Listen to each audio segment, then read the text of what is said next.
Bien, muy buenos días a todos. Vamos a empezar con la sesión del día de hoy. Estamos en Construcciones 3 de la Universidad Tecnológica Boliviana. Ya, ok, vamos a empezar. Estamos empezando la sesión con 4 personas. Tenemos 4 personas ya en sala y hemos dado un tiempito para que puedan todos ingresar, ¿sí? Entonces, vámonos a la presentación. Vamos viendo la presentación. Ok, muy bien, excelente. Ahora sí. Bien, vamos a empezar entonces y tenemos lo siguiente. Estoy ya dando un pequeño repaso de la última clase. Hemos visto que los aspectos relevantes de la construcción, ¿no? Habíamos visto también que eran, para que una construcción sea considerada segura, era importante considerar la seguridad, la funcionalidad y la durabilidad, ¿no? Seguridad desde el punto de vista que todos los materiales que se van a emplear tienen que ser completamente seguros, ¿no? Tenemos también que ver el tema de seguros, si hablamos del tipo de suelo, el tipo de estructura, el lugar donde nosotros vamos a emplazar en todo caso la construcción, tiene que ver mucho con ese tema, ¿no? Funcional, que habíamos comentado que tenía que, en este caso, considerarse única y exclusivamente eh, hay que considerar aspectos culturales, dijimos, ¿no? No es lo mismo que haya personas que duermen a nivel del suelo, otros que duermen en unos catrecitos, otros que duermen sobre cojines, ¿no? Y la visión de lo que es funcional para uno varía para otro, ¿no? Culturalmente hablando, para algunos es más funcional que la casa sea todo completamente con un piso de azulejo y que en otros casos sea piso de madera. Depende mucho cuál sea el uso, cuáles sean costumbres, etcétera. Eso hay que tomarlo muy en cuenta, ¿no? Y en durabilidad, bueno, habíamos comentado que los materiales que se tienen que emplear tienen que, en este caso, cumplir un tiempo de vida útil bastante prolongado. Eso habíamos considerado, ¿sí? Bien, estamos repasando un poquito entonces lo que habíamos visto la anterior. Y vemos esta pequeña, ¿no? Esta pequeña aclaración. Aquí lo vamos a nuevamente remarcar, lo vamos a hacer en este caso con un color celestito. Si hablamos exclusivamente de obra gruesa, ¿cuáles son los pasos para la construcción? Habíamos comentado y aquí decíamos, bueno, ambos efectivamente tiene que instalación de faenas, tiene que haber un replanteo, nivelación primera, segunda, hay que hacer excavaciones, hay que trabajar en fundaciones, hay que ver el tema del contrapiso, instalaciones primeras, porque todo lo tiene que ir por debajo del piso, ¿no es cierto? Ahí hemos visto lo que son los ductos sanitarios, en algunos casos habíamos comentado que los ductos de gas no tienen que estar cubiertos, al contrario, tienen que estar bastante visibles, ¿sí? Hay que trabajar en capas aisladoras pensando en el anillo justamente hidrófugo de hormigones sobre todo, ¿no? Trabajamos con mampostería, instalaciones secundarias, encadenado de techumbre. Eso es en una construcción, generalmente una construcción común, donde trabaja mucho el tema del hormigón, ¿no? Si hablamos en sistemas viga-columna, tienden a ser absolutamente lo mismo, ¿no? Lo único que va a variar acá, porque también hay instalación de faenas, hay replanteo, hay nivelaciones 1 y 2, hay excavaciones, hay fundaciones, hay contrapiso. En las fundaciones ya hay una variación, porque aquí tenemos que ver que la fundación tenga la capacidad de soportar todo el sistema viga-columna, ¿no? Y eso es importante. Entonces, trabajamos con fundaciones secundarias en algunos casos, o primarias que tienen que tener bastante capacidad portante, ¿no? Estamos hablando de las famosas zapatas. Igual trabajamos en contrapiso, instalaciones primarias, armamos nuestro sistema de columnas, trabajamos en las capas aisladoras, mampostería, instalaciones secundarias, techumbre, ¿no? Techo y techumbre. Ok, eso si hablamos solamente de obra gruesa. La obra fina, que tiene que ser en todo caso la obra fina, bueno, eso ya va a depender exclusivamente de la calidad y lujos que yo quiera darle a la casa, ¿no? Y estos mismos pasos de construcción, obviamente, son los que uno tiene que revisar. En madera, ¿qué es lo que va a variar? Bueno, en todo caso, se hace excavaciones, se hace fundaciones. Desde la parte del contrapiso, ya, hay que considerar en ambos casos contrapiso, y lo ponemos esto con rojito para que sea un poco más visible, ¿sí? La parte del contrapiso, ya existe una pequeña variación acá en el contrapiso. ¿Por qué? Porque hemos considerado que tanto el contrapiso como el tema de las mamposterías van a ser reemplazadas, en este caso, ¿por qué? Van a ser reemplazadas todas por madera. Es más, mi sistema de columnas, que en este caso sería pie derecho y soleras, ¿no? Ya no va a ser viga columna, aquí va a ser, en vez de columna es pie derecho, ¿sí? Y en vez de la viga son las soleras, son las que van a empezar a trabajar al interior de toda la casa, ¿no? Entonces, esas son las variaciones entre una construcción regular y una construcción en madera. Y los nombres que son importantes, los nombres ya tienen otro tipo de, en este caso, consideraciones que vamos a mencionarlas todas una por una para que eso se entienda bien, ya en su momento. Entonces, ¿qué hay que tomar en cuenta? Que incluso habíamos considerado, la anterior clase lo mencionamos de forma más rápida, cuando ya estábamos con la hora encima, de que tiene que verse el tipo de fundaciones que se van a trabajar. Y acá en madera es posible que la fundación, en este caso, sea un contacto, una mezcla de hormigón con madera. Este verdecito que ustedes están observando acá, este es un rollizo. Es un rollizo. ¿Y qué es un rollizo? Bueno, no es nada más que un tronco en madera, ¿sí? Pero un tronco que, como también ya lo hemos comentado, tiene una protección profunda. ¿Por qué? Porque este va a estar en contacto profundo, en este caso, con humedad. La humedad del suelo se va a transmitir, en este caso, al hormigón, y el hormigón va a transmitir al rollizo. Ah, pero para mitigar ese efecto existen algunos tipos de capas que se pueden poner y lo vamos a observar, ¿no? Y aquí que estamos viendo en esta figurita, bueno, estamos viendo justamente lo que habíamos comentado de los sistemas, ¿no? Acá el armado de la casa se hace de esta forma. Por ejemplo, este es un armado por un sistema estructural en entramados, ¿ya? Aquí tenemos, pues ahora estoy viendo en rojo, todo lo que es la fundación, ¿no? En este caso sería el sobrecimiento, y sobre el sobrecimiento se va colocando la estructura de madera, obviamente haciendo uso de las capas aisladoras, ¿no? Son los armados en madera y estos van a ser recubiertos también por otra estructura en madera, ¿ya? Esa es la gran diferencia. Esto lo vamos a estudiar de detalle, ¿sí? En las próximas sesiones. Ok, bien, entonces, como hemos hablado de eso, habíamos quedado pendiente y les voy a mostrar acá, por favor, a todos ustedes, que tenemos también nosotros, ya habíamos observado, a ver, denme un momento, por favor, yo les había mostrado ya todo lo que corresponde, en este caso, aquí estamos, ¿no? Ahora sí, todo lo que tiene que ver exclusivamente con el aula virtual, acá. Y en el aula virtual, miren, nosotros tenemos acá, ha habido justamente alguien que escrito en la mañana, ¿no? Me preguntaba que si ha habido algunos grupos de exposición y yo le comentaba que sí hemos tenido grupos de exposición, eso ya hemos definido. Entonces, eh, quería consultarles a ustedes y ahorita voy a darles el audio a toditos, ¿ya? Pero bueno, ¿qué quiero mostrarles acá? Yo quiero mostrarles simplemente lo siguiente. De inicio, ya tenemos acá todo lo que tiene que ver, en este caso, con... ahora sí. Bien. Tenemos, esta es la materia, ya les he dejado aquí textos, introducción a la madera, patologías en madera, aspectos relevantes, esto que ustedes tienen que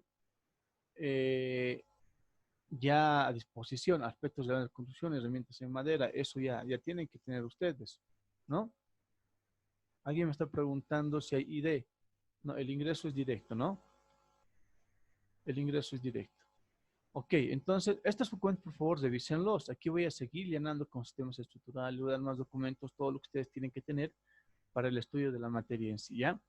Eso considerando. Y aquí, aquí, por ejemplo, observamos, aquí está el documento que dice justamente, en aspectos relevantes, aquí está hablando de seguridad. Este segundo aspecto de construcción, el segundo habla justamente de seguridad, ¿ya? Y eso lo vamos a ver hoy día de forma rápida, ¿ok? Bien, volvemos entonces a nuestra presentación y ahora sí, aspectos relevantes en la construcción. Para hablar de seguridad en el trabajo, ¿no? Hablar de seguridad en el trabajo, es importante hablar de seguridad industrial. El documento que ustedes tienen está haciendo énfasis única y exclusivamente en el uso de herramientas y de algunas etapas de seguridad. Pero hay que en este caso fortalecer la etapa de seguridad, hay que fortalecer la seguridad en este caso.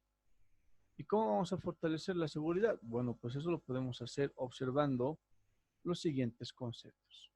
De inicio, hay que analizar muy bien, y aquí lo vamos a explicar con azulito, qué es peligro, qué es riesgo, qué es un permiso de trabajo y qué son las jerarquías de control.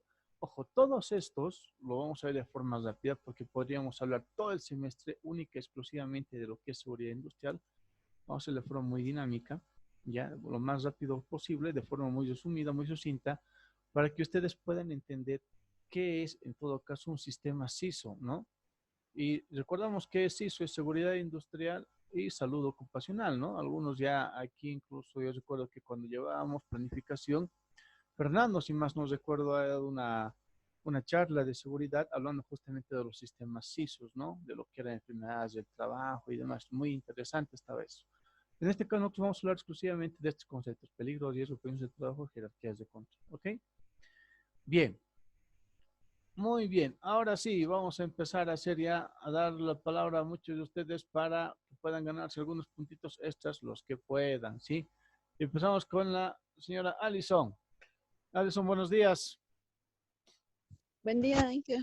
Ya, una consulta, a ver, ya, te hago la consulta a ti. ¿Tú sabes bien qué es peligro? ¿Entiendes el término de peligro?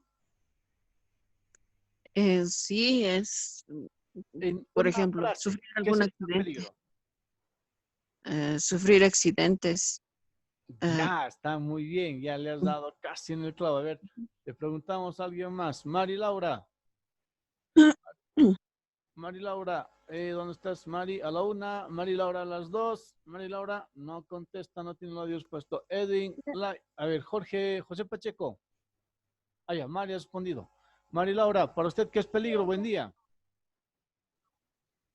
Peligro se refiere a un lugar donde no se debe ir o sino donde se va a adquirir algún daño hacia alguna persona o animal. Ya, ok, ya le ha dado en el clavo, ¿sí? Bien, a ver, de forma simplecita, para todos, ¿qué es peligro? Nosotros, ¿qué entendemos por peligro? Y lo voy a poner aquí en forma clave, ¿no?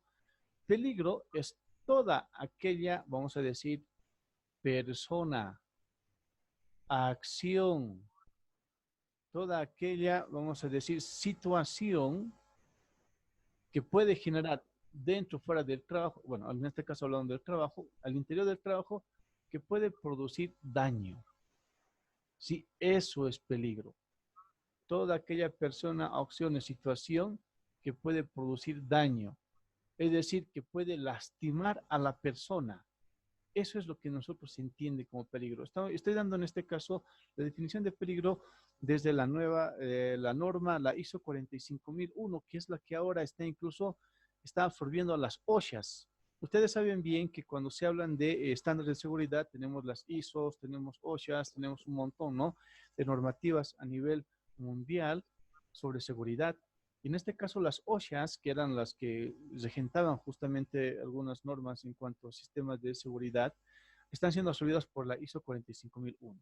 ¿Y qué dice esta norma? Como definición básica, esta dice de que peligro es toda aquella persona, acción, situación, etcétera, que puede producir daño a una o a muchas personas. Todo aquello que produce daño es peligro.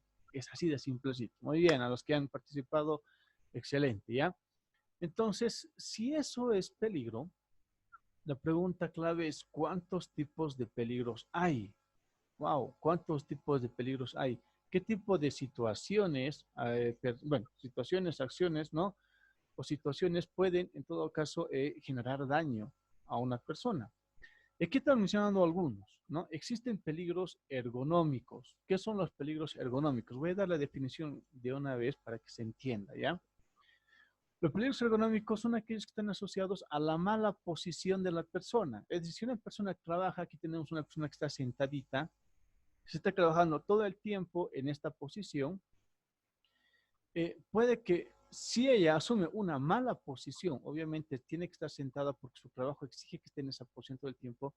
Si ella estando sentada asume una mala posición, puede a la larga tener enfermedades del trabajo, ¿no? Le puede dar una escoliosis por tener una deformación en la columna, o puede tener problemas, en este caso, a nivel del cuello, etcétera. Es decir, los peligros ergonómicos son aquellos que se producen por el mal posicionamiento de la persona al momento de asumir la acción en el trabajo, ¿sí?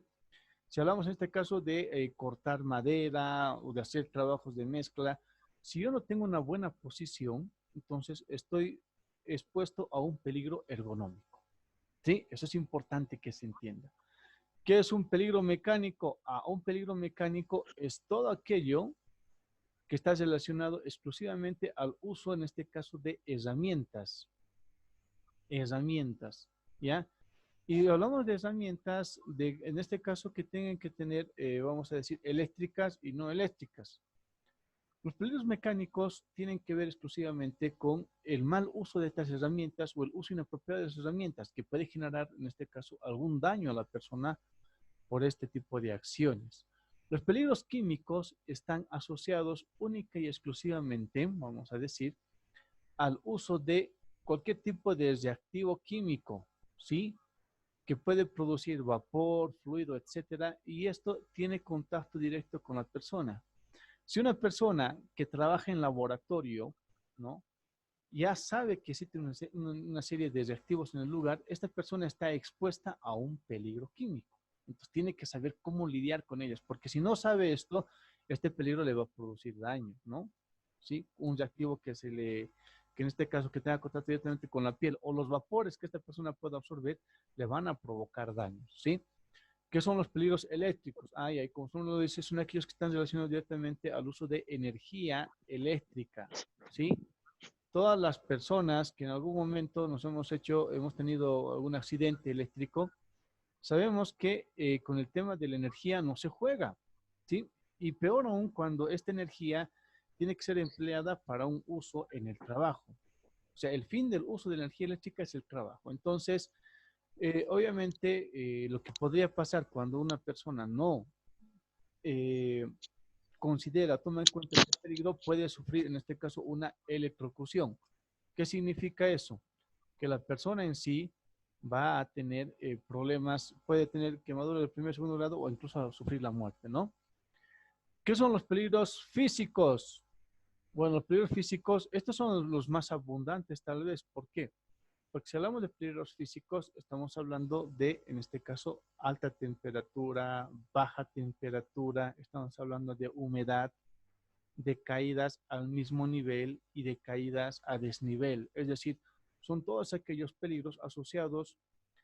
Si hablamos en este caso de la alta temperatura, sabemos que hay personas que trabajan todo el día a la luz del sol, ¿no?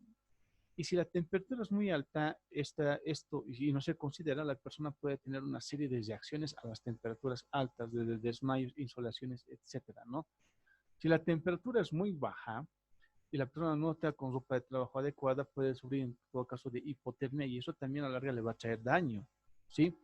Si hablamos de humedad, cuando existe demasiada humedad, esto incluso puede penetrar, en este caso, la sensación térmica puede incluso penetrar al tema a nivel de los huesos, ¿no? Y tenemos ahí enfermedades reumáticas de este tema.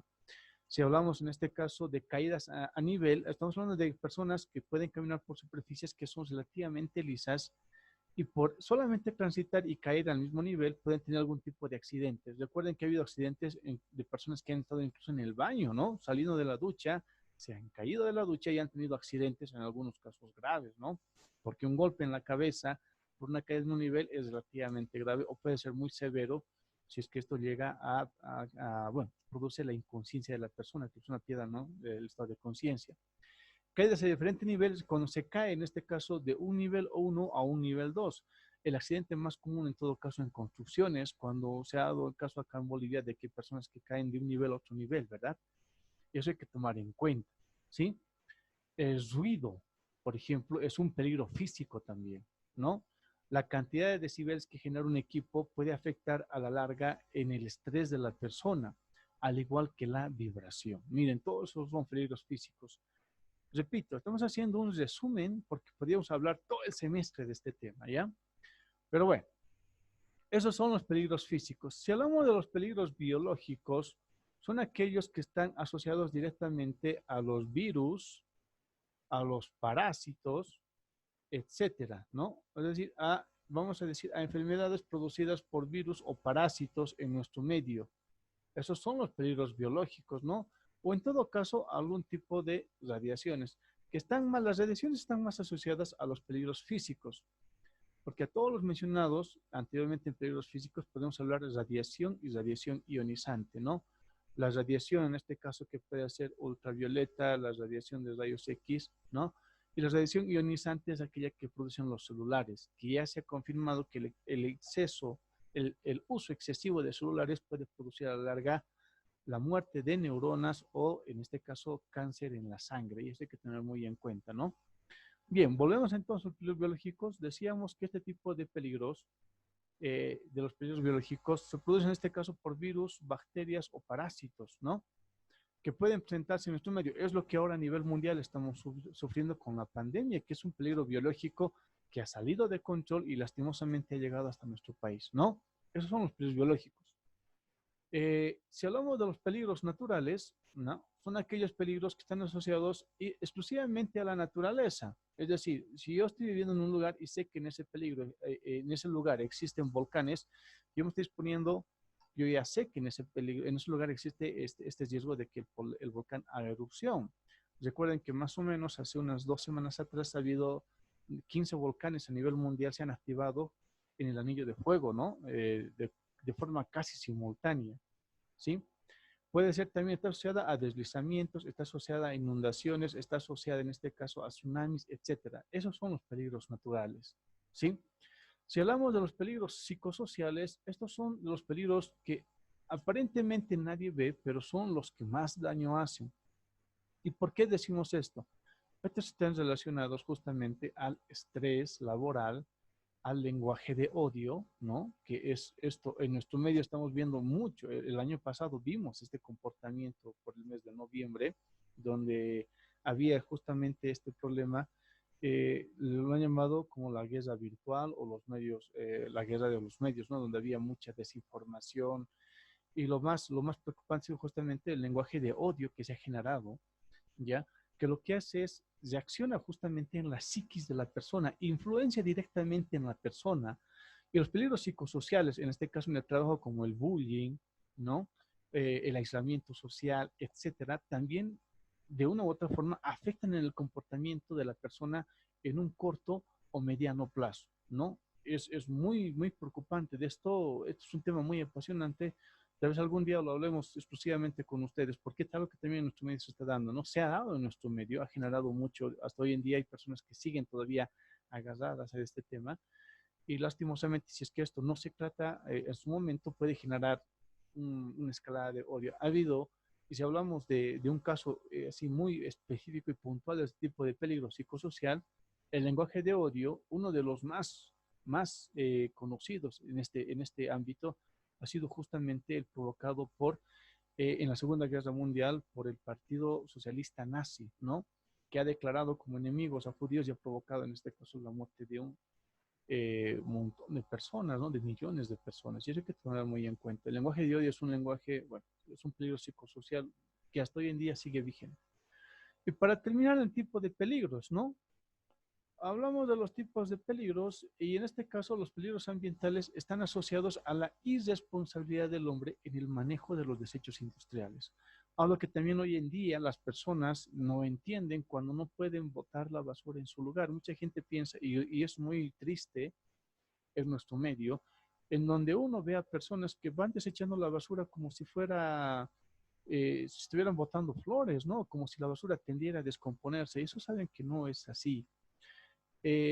Existe diferentes niveles en cuanto a peligros ambientales, porque podemos hablar del primero, uno de los más potentes justamente es el mal uso o la mala disposición de los residuos comunes, que son la basura. Las personas, pues repito, piensan que el disponer la basura en cualquier lugar es dar solución a un problema cuando ahí existen ya nuevas técnicas como el reciclaje y demás para el tratamiento de este tipo de residuos. Pero también hay residuos industriales, en este caso aquí estamos viendo un turil donde está vaciando, ¿no? Un fluido verde, que son los residuos que van justamente desde las industrias. En este caso, en la construcción, hay residuos industriales, sí existen. Son en este caso los residuos de demolición, las aguas que se producen por el lavado, en este caso, de las aguas de lavado de los hormigón, etcétera, ¿no? Que también tienen que disponerse de forma responsable.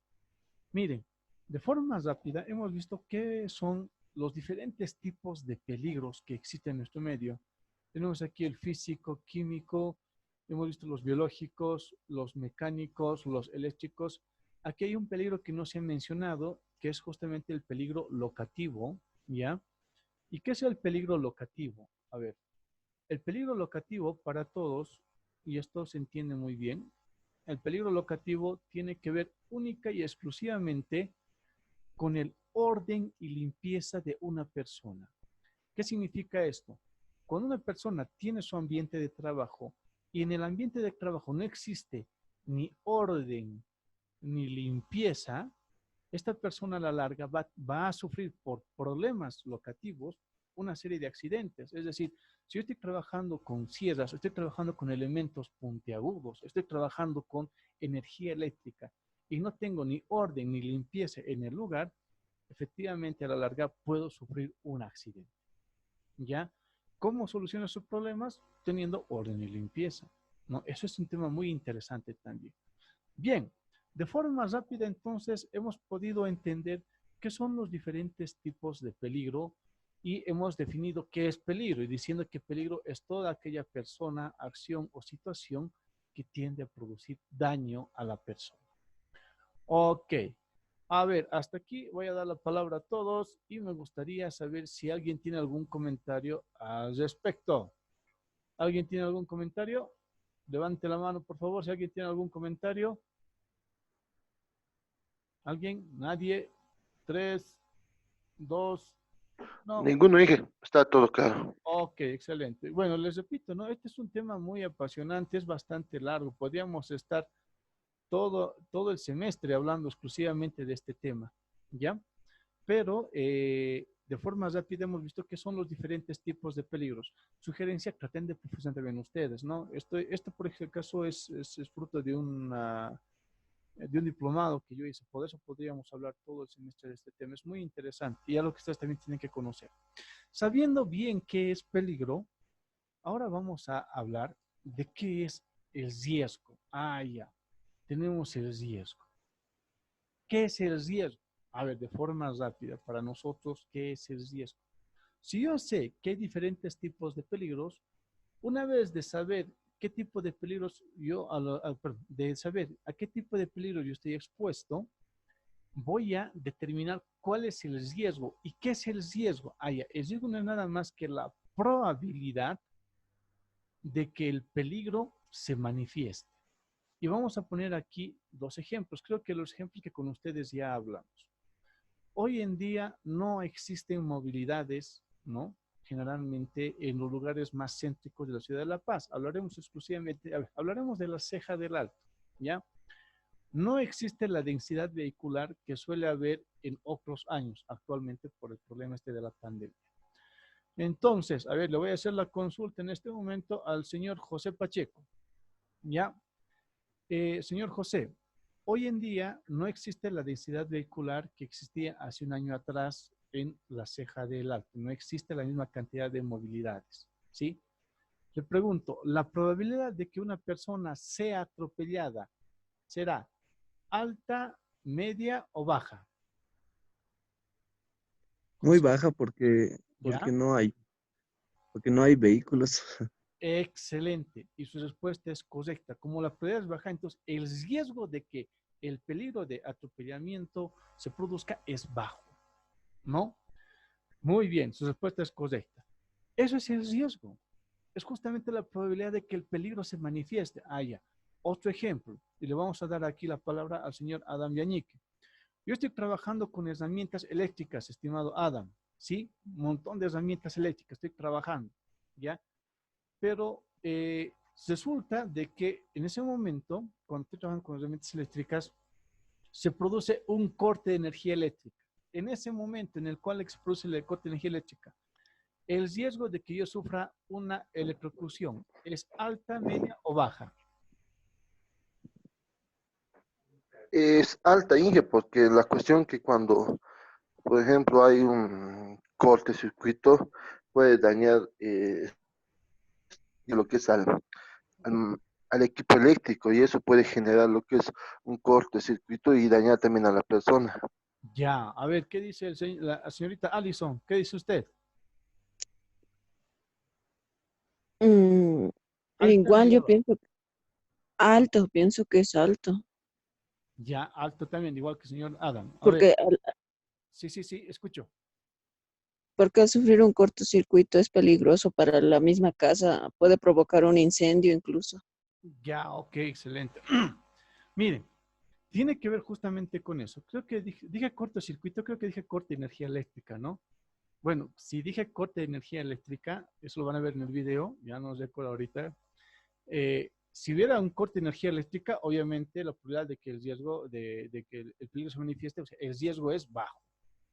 Si en este caso encendemos muchas herramientas eléctricas, el riesgo va a ser alto, ¿no? Entonces, una vez que yo ya he entendido, en este caso, qué tipo de peligros, a los tipos de peligros a los cuales yo estoy expuesto, tengo que medir el riesgo. Si el riesgo es alto, medio o bajo. Eso es justamente el riesgo, es la probabilidad de que el peligro se manifieste. Ah, ya. ¿Esto para qué me sirve? Si el riesgo es alto, yo tengo que tomar una serie de medidas de control, ¿no? O sea, yo tengo que saber controlar el peligro. Si el riesgo es bajo, las medidas van a ser muy diferentes. ¿Se dan cuenta? Si el riesgo es bajo, entonces puede que yo tenga que invertir menos para eliminar o paliar un poco el peligro. Si el riesgo es alto, voy a tener que invertir más, ¿no? Entonces, para esto, yo tengo que generar permisos de trabajo. Muchachos, estamos a 7 minutos de que acabe la clase. A ver, vamos a tratar. Ahorita vamos a consultar si es que queremos continuar una sesión más, ¿ya? Vamos a decir, como yo ya sé que el peligro puede ser, o el riesgo puede ser alto, medio, bajo, generan permisos de trabajo. ¿Y qué es un permiso de trabajo? Es una planilla en el cual se hace una revisión de todos los peligros y en este caso los riesgos. ¿Ya? Una planilla de revisión de los peligros y riesgos. Primero se identifica todos los peligros, ¿ya? Y se evalúa cuánto es el riesgo. Ya. Generalmente esto, para controlar todo el tema de peligros y riesgos, se utiliza la matriz y la matriz se llama, la técnica se llama el hiper,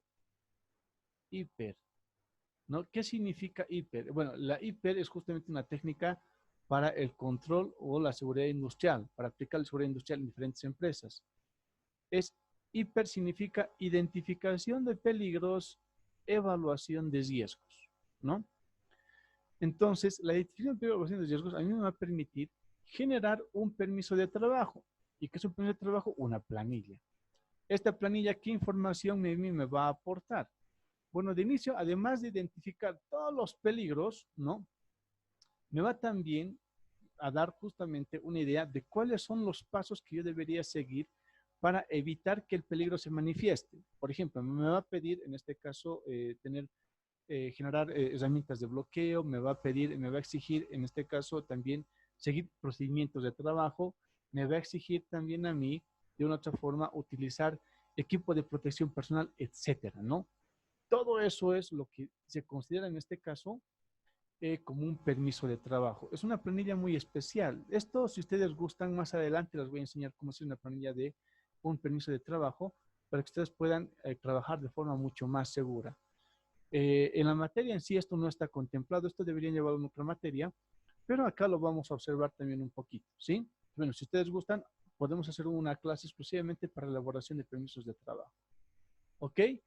Bien, una vez que yo ya he realizado los permisos de trabajo, ahora sí aplico las jerarquías de control. Como ya sé yo qué existe en todo caso, qué tipo de peligros hay, yo ya sé en este caso cuál es el riesgo, si es alto, medio, bajo, ya he aplicado permisos de trabajo, ahora puedo ver qué jerarquías de control puedo yo en este caso emplear para controlar los diferentes peligros. ¿Y cuáles son las jerarquías de control? Aquí lo decimos de forma rápida, ¿no? Tenemos, el primero es eliminación, el más efectivo y al que todos deberíamos apuntar es la eliminación. Pero ¿cuál es el problema con la eliminación? Que estamos hablando de eliminar por completo el peligro. ¿Qué significa? Que vamos a invertir mucha plata, es un peligro muy costoso. Suponiendo que estamos nosotros, en este caso, trabajando en una estructura en donde toda la cubierta está en condiciones pésimas, ¿no? Y existe siempre la probabilidad de que se caiga un pedazo del techo encima nuestro. ¿Cómo elimino, en este caso, ese peligro? La única forma de eliminar el peligro es justamente cambiando por completo la estructura del techo. Así voy a eliminar el peligro. Así no hay ninguna probabilidad de que me caiga algo en la cabeza, ¿sí?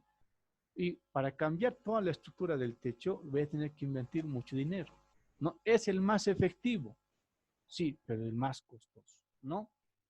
Bueno, no puedo eliminar, vamos a atacar a la fuente del peligro, ¿no? Porque la eliminación es atacar a la raíz del peligro.